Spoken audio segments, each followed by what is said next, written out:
नमस्कार दोस्तों, मैं आर्यन राजपूत स्वागत करता हूं आप सबका मेरे YouTube चैनल पर। मैं हिमाचल हॉरर सीरीज़ का आज नेक्स्ट पार्ट आप सबके सामने लेकर आया हूं। आई नो आप लोग काफ़ी देर से इंतज़ार कर रहे थे, बट बीच में थोड़ी तबीयत ख़राब होने के कारण मैं वीडियोस रिकॉर्ड नहीं कर पाया।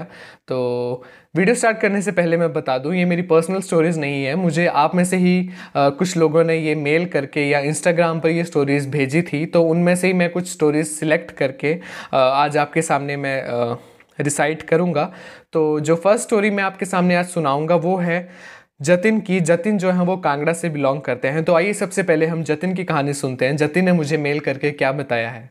जतिन ने अपनी मेल की स्टार्टिंग में लिखा है, भाई मैं कांगड़ा से बिलोंग करता हूँ, मेरा नाम जतिन है, मैं आपको अपनी लाइफ में हुई सबसे खतरनाक इंसिडेंट्स के बारे में बताता हूँ। तो चलिए अब खतरनाक इंसिडेंट्स क्या था उसे सुनते हैं। जतिन ने बताया कि ये कहानी तकरीबन 2 साल पुरानी है। जब वो 10th क्लास में पढ़ रहा था तो एक बार जतिन स्कूल से वापस आया, तकरीबन 3-4 बजे घर पहुंचा तो घर वालों ने उसके बोला कि गाय चरा के ले आ, जो कि हमारे पहाड़ों में कॉमन होता है कि गाय भैंस भेड़ बकरी चराने के लिए बच्चे जाते हैं या घर वाले जाते हैं। तो उसके मम्मी पापा ने उसको बोला होगा कि तू गाय चराया जाके। तो उसने बोला ठीक है, तो वो गाय चराने के लिए चला गया। तो फ़ोन तो उसके पास था नहीं, तो वो बिना फ़ोन के मतलब गाय के साथ वो चला गया उसको चराने। और वहाँ पे वो आराम से गाय को चरा रहा था और तकरीबन कहता कि शाम के 5 या 6 बजे होंगे। मैं वापस आ रहा था वहाँ से और जैसे मैं चलने लगा मुझे ऐसे लगा कि कोई मेरा पीछा कर रहा है, बट मैंने वहम करके मतलब सोचा कि वहम वगैरह होगा, तो मैंने ध्यान नहीं दिया ज़्यादा और मैं चलने लग पड़ा। कहता फिर एकदम से तेज़ झाड़ियों से आवाज़ लगी आने। तो फिर कहता कि मैंने सोचा कि शायद किसी जानवर की आवाज़ है या जो भी है, फिर भी इग्नोर किया और मैं गाय को लेकर चल पड़ा। और जिस रास्ते से उसको जाना था वहाँ पे आगे बहुत बड़ा एक पेड़ गिरा हुआ था, तो वहाँ से वो ना जाके उसने दूसरा रास्ता चूज़ किया जो कि बगीचे थे, एक बहुत पुराने बाग हुआ करते थे, वहाँ से उसने अपनी गाय को साथ लेके चल पड़ा। तो इतने में उसकी एक नज़र पड़ी, सामने एक पेड़ था तो उसकी काफ़ी टहनियाँ शाखाएँ नीचे लटकी हुई थी। तो उसने सोचा कि गाय के खाने के लिए ही काम आ जाएगी, तो जिसको हम नॉर्मली पहाड़ी में बोलते हैं पतरा छांगना। पतरा छांगना मतलब कि जैसे शहतूत का पेड़ हो गया या कोई पेड़ हो गया जिसको जो नीचे टहनी होती है उसको काट के उसके जो पत्ते वगैरह होते हैं वो गाय भैंस को दिए जाता है। उसने एक तरह से सोचा कि गाय के लिए ये जो फोडर है वो ठीक रहेगा और मैं इसको मतलब जो पत्ते वगैरह हैं टहनी है इनको मैं ले लेता हूँ गाय के लिए। आगे जतिन ने बताया, जैसे ही मैं उस पेड़ के पास पहुंचा और टहनी उतारने लगा, मेरी गाय एकदम उस पेड़ के नीचे आने से डरने लगी और वो इधर उधर भागने लगी। तो कहता मुझे समझ नहीं आया कि गाय इस पेड़ के पास क्यों नहीं आ रही है। तो कहता फिर मैं गाय को पकड़ के लेके आया और वहां पे उसको बांध दिया। गाय को बांध तो दिया था पर गाय इतनी ज्यादा डर रही थी जैसे उसे कोई चीज डरा रही थी। वो इधर उधर बस जोर लगाए जा रही थी कि जैसे तैसे मैं यहाँ से भाग जाऊं। बट जतिन को कुछ नहीं समझ आ रहा था कि क्या हो रहा है और उसने सोचा कि शायद ऐसे गाय कर रही होगी। तो जतिन फटाफट पेड़ के ऊपर चढ़ गया और वो टहनियों को वो काटने लग पड़ा अपनी गाय के लिए। तो कहता जैसे मैंने 1-2 टहनियाँ काटी तो एक टहनी काफी बड़ी थी, तो मैं उसको छुड़ाने के लिए नीचे लगा फेंकने, तो एकदम से ऐसे लगा किसी ने ऊपर से उस टहनी को पकड़ लिया है। तो उसे लगा कि शायद वो पीछे फंस गई होगी। जैसे ही जतिन पीछे मुड़ा, ऊपर से उससे किसी ने बहुत तेज धक्का दिया और वो एकदम पेड़ से नीचे जा गिरा। बट नीचे मिट्टी थी तो उसे ज़्यादा लगी नहीं, वो समझ ही नहीं आया उसे कि हुआ क्या एकदम। फिर वो दोबारा से लगा पेड़ पे चढ़ने, बट जैसे वो दोबारा पेड़ पर चढ़ने लगा उसे ऊपर कोई बैठा हुआ दिखा, कोई पता नहीं सफ़ेद कपड़ों में औरत और आदमी कोई था ऊपर। वो एकदम से डर गया और फटाफट अपनी गाय वहाँ से उसने उसका वो जो रस्सी वगैरह बांधी थी एकदम से गांठ खोल ली और गाय को लेके चुपचाप अपने घर के रास्ते में निकल पड़ा। अब उसे थोड़ा थोड़ा समझ आने लगा कि गाय क्यों इतनी देर से इस पेड़ के नीचे नहीं आ रही थी और मतलब कुछ ना कुछ गड़बड़ थी यहाँ पे। तो वो अपनी गाय को लेके उस रास्ते चल पड़ा और पीछे से उसे अचानक से आवाज़ें लग पड़ी उसके नाम की डलने, जतिन जतिन जतिन। ऐसे लग रहा था कभी कोई आदमी आवाज़ डाल रहा है, कभी लग रहा था कि कोई औरत आवाज़ डाल रही है, बट उसे समझ नहीं आ रहा था कि क्या हो रहा है। वो चुपचाप अपनी गाय को लेकर जैसे तैसे करके वो घर पहुंचा और जाके उसने बोला कि मैंने किसी को कुछ नहीं बताया, बट 2 दिन के बाद मुझे बहुत तेज बुखार आया और उसके बाद उसे टाइफाइड हो गया। जतिन इतना बीमार हो गया था कि उसे हॉस्पिटल में एडमिट करवाना पड़ा था। तो जतिन ने बोला कि जब मैं बीमार था तो मुझे वो आवाज़ें सुनाई देती थी जो मुझे उस बाग में वो औरत और आदमी जो भी था जो उसके नाम की आवाज़ें डालते थे उसे वही सुनाई देती थी हर जगह। कहते धीरे धीरे करके फिर मैं थोड़ा ठीक हो गया, बट दोबारा से एक बार वो फिर बीमार हुआ और उसे फिर वही आवाज़ें सुनाई देने लग पड़ी। तो इसके करके फिर उसके घर वालों ने पंडित जी को बुलाया होगा घर पे, तो फिर उसका जो टिपड़ा जन्म पत्री वगैरह होती है वो दिखाई होगी। तो बिना कुछ मतलब बताए हुए पंडित जी ने खुद ही उसे पूछ लिया कि तेरे को कोई आवाज़ें डली थी या कुछ ऐसा हुआ था तेरे साथ। तो फिर वो थोड़ा ऐसे शॉक्ड हो गया या घबरा गया कि मैंने तो ये बात मतलब किसी को बताई नहीं थी। तो पंडित जी ने को फिर उसने ऑब्वियसली वो बता दिया कि हाँ ऐसा ऐसा हुआ था सब कुछ। तो पंडित जी ने बोला कि जो तेरे साथ गाय थी उस दिन इसलिए तू बच गया, वरना शायद मतलब तू नहीं बच पाता, या हो सकता है कि एक उनको जो आत्माएं थी या जो भी वो थी चीज़ उन्हें पसंद आ गया था शरीर, तो शायद गाय की वजह से तू बच गया, नहीं तो मतलब तू नहीं बचना था। फिर उसके बाद जतिन ने बोला कि उस बाग में मैं कभी गया ही नहीं उसके बाद, और उसके बाद से मैं अपने काऊ की बहुत ज़्यादा मतलब सेवा खातिरदारी करता हूँ, क्योंकि मुझे आज भी लगता है कि इस गाय की वजह से मैं बचा हूँ। और ऐसा फिर बाद में पता लगा, और जतिन ने बताया कि जब उसने इधर उधर पूछा होगा बाग के बारे में, तो ऐसे कहते थे कि पुराने टाइम में जब लोग मर जाते थे, कोई फैक्ट्री होती थी वहाँ पे कि क्या होता था, तो वहाँ पे उनको दबा दिया जाता था, मतलब तो एक तरह से वो शमशान घाट टाइप ही होता था किसी ज़माने में, तो वहाँ पे किसी ने बाग बूग बना दिया होगा, तो इस करके वो चीज़ें मतलब वहाँ पे काफ़ी लोगों के साथ मतलब होती थी या सुनाई देती थी। तो ये थी जतिन की कहानी। सो इंटरेस्टिंग कहानी थी, मुझे अच्छी लगी। तो जो अगली कहानी मैं आप लोगों के साथ शेयर करूँगा, ये मुझे भेजी है अर्जुन सिंह जी ने, और इन्होंने अपनी मेल की स्टार्टिंग में लिखा है, हाय आर्यन भाई, मेरा नाम अर्जुन सिंह है और मैं चंडीगढ़ से आपका सब्सक्राइबर हूँ, और आपने मैक्सिमम स्टोरीज़ जो भी वो लोगों के दादा या नाना के साथ हुई थी, बट ये स्टोरी मेरे खुद के साथ हुई है। तो आइए अब मैं अर्जुन सिंह की स्टोरी को आप सबके साथ शेयर करता हूँ। इन्होंने क्या लिखा है, तो अर्जुन ने बताया कि ये जो इंसिडेंट्स उनके साथ हुआ था ये तकरीबन तब हुआ था जब वो 11th स्टैंडर्ड में हुआ करते थे। तकरीबन 2005 या 6 के आसपास की ये बात है।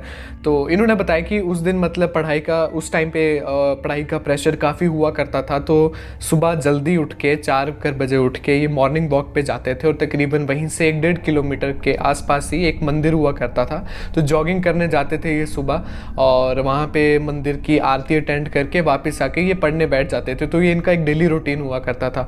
तो एक दिन कहते हैं कि मेरी अचानक से मतलब जल्दी थोड़ी नींद खुल गई, जिसको हम पहाड़ी में जाग बोलते हैं, तो जाग इनकी जल्दी खुल गई 3:15 3:30 के आसपास। तो इन्होंने सोचा कि अब उठ ही गया हूँ तो अब चल ही पड़ता हूँ जॉगिंग करने, तो थोड़ा फ्रेश व्रूश होके ये चले गए। तो कहते हैं कि 1 किलोमीटर तक का मैंने सफ़र तय किया था अभी, और मंदिर कोई बहुत दूर नहीं था, पास ही था वहाँ से, मतलब जहाँ ये पहुँचे थे 1 किलोमीटर का सफ़र तय करने के बाद वहाँ से मंदिर पास ही था, काफ़ी दूर नहीं था। तो कहते हैं वहाँ पे एक एरिया आता है जहाँ पे बहुत घने डेंस फॉरेस्ट बोल लो या बहुत बड़े बड़े पेड़ थे आसपास, लेफ्ट राइट दोनों साइड पे। तो कहते हैं मैं वहाँ पे चल रहा था और अचानक से मुझे ऐसा लगा किसी ने मुझे जोरदार थप्पड़ मारा मेरे सिर के पीछे। तो कहते हैं पहले मैं एकदम से डर गया, फिर मुझे लगा कि मेरा कोई दोस्त वगैरह, क्योंकि आसपास कहते हैं कि उनके दोस्त वगैरह क्लासमेट्स वगैरह वो भी कई बार जॉगिंग आते थे, और सबके मतलब घर आसपास ही थे, तो हो सकता है कि उनके साथ कोई प्रैंक कर रहा था या क्या। तो कहते हैं मैं पीछे मुड़ा तो कोई नहीं था, फिर मुझे लगा कि मेरे को मार के मतलब छुप गया होगा इधर उधर कहीं पे, और कहते मैं फिर अपने उसमें चल पड़ा। कहते थोड़ी सी आगे गया, फिर एकदम से दूसरा थप्पड़, वो भी इतनी ज़ोर से, और कहते मैं फिर पीछे मुड़ा तो पीछे कुछ भी नहीं, ना कोई जानवर ना कुछ, मतलब कुछ भी नहीं था वहाँ पे, इंसान तो बहुत दूर की बात, जानवर तक नहीं था वहाँ पे। और कहते इतने अभी मैं सोच ही रहा था और मैं थोड़ा सा से मुड़ा और तीसरा थप्पड़ एकदम से पीछे पड़ गया। और कहते फिर मुझे समझ लग पड़ा आने, जब मैंने पीछे मुड़ के देखा कि कुछ भी नहीं था वहाँ पे, फिर मेरा दिमाग में आ गया कि ये कोई भूत है, वो जो जैसे हम छलेडा या छलावा बोलते हैं अपनी भाषा में। कहते कुछ वैसा हो रहा है, मतलब कि ये भूत बात का किस्सा है। और मैं चुपचाप, कहते मैंने सोचा कि अब मैंने स्प्रिंट लगानी जैसे तैसे करके, कहते मैं एकदम से भागना शुरू कर दिया। और कहते मैं थोड़ा सा पीछे मुड़ के देखने की कोशिश कर रहा था कि आखिर वो चीज़ मेरा पीछा कर रही है कि नहीं है, क्या है मतलब। कहते मैं जैसे भागने लगा, वो मुझे इतना दिखा कि वो जो भी चीज़ थी उसने एकदम से पक्षी या ऐसे बोलो विशाल का है, पता नहीं कौन सा पक्षी था, उसका आकार ले लिया। और उड़ते उड़ते मैं मेरे हाथ के मतलब जो ऊपर वाली साइड थी वहाँ पे अपने जो वो होते हैं पंजे, क्लॉज, उनसे वो एक स्क्रैच लगा के चला गया। कहते मैं बहुत ज़्यादा डर गया, मैं भाग के जैसे तैसे मंदिर में पहुंचा और वहाँ पे तब तक बैठा रहा जब तक सनराइज़ प्रॉपरली हो नहीं गया। वहाँ की आरती वगैरह सब पूजा पाजा अटेंड की, उसके बाद मैं जाके घर गया। कहते फिर मैंने घर वालों को ये चीज़ बताई कि मेरे साथ ऐसा हुआ है, बट किसी ने विश्वास नहीं किया। उन्हें लग रहा था कि ऐसे वहम वगैरह होगा और ये ज़्यादा ओवर एग्जैजरेट करके मतलब बढ़ा चढ़ा के बता रहा है और ऐसा कुछ हुआ नहीं होगा। बट कहते फिर एक दिन मैं रात को सोया हुआ था, मुझे एक आदमी मेरे कमरे में दिखा 3 सेकंड के लिए, और उसने हाथ में छुरा पकड़ा हुआ था, चाकू पकड़े वो इंसान, मतलब एकदम से कहते 3 सेकंड के लिए मेरी नज़रों के सामने मेरे रूम में आ गया।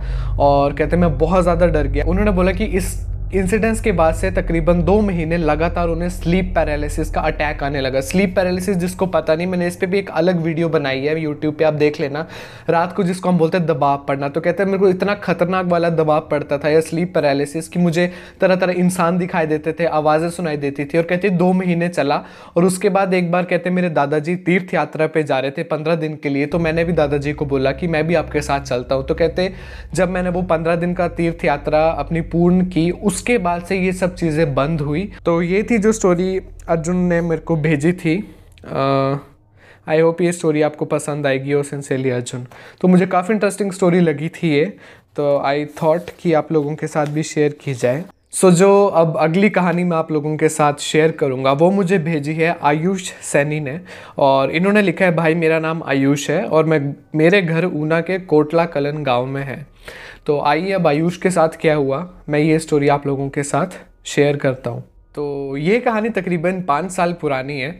तो आयुष ने बताया कि उन्हें बचपन से ही मछलियाँ पालने का बहुत ज़्यादा शौक़ था, बट उनके मम्मी पापा जो थे वो हमेशा मना कर देते थे और उन्होंने बहुत मनाने की भी कोशिश की बट वो नहीं मानते थे।